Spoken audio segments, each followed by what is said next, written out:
বারাত, শবে বারাত বলি, এটা আরবি একটা ফার্সি ভাষা। শব মানে রাত, বারাত মানে বারাতুন মিনান নার, জাহান্নাম থেকে পরিত্রাণ দেওয়ার রাত। ওটা কোন রাত? লাইলাতুম মিন নিসফি শাবান, হাদিসের মধ্যে এর নাম আছে।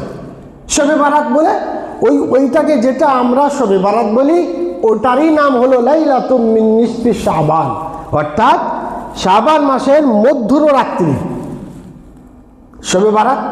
ওই শবে বারাতে 17টা রাবি রেওয়ায়াত করছেন।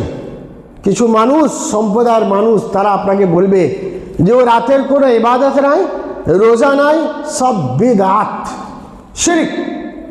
ভাইরা আমার, আজ 1450 বছর উম্মত এর উপরে আমল করে আসছে।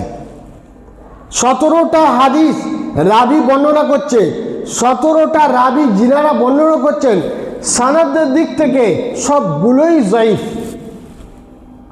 আর উসুলে মুহাদ্দিসিনদের একটা কায়দা আছে, যদি একটা হাদিস বর্ণনা করি অনেকগুলো ক্ষেত্র জুড়ে যায়, সে হাদিসটা যদি জয়ীফ হয় তবুও সেটা হাসান দরজায় পৌঁছায়, সেটাকে গ্রহণ করা যাবে আমলের দিক থেকে। সেই জন্য আজ উম্মতের মধ্যে ওই রাতটাকে আমল করে। কিন্তু আমি জানি না আপনাদের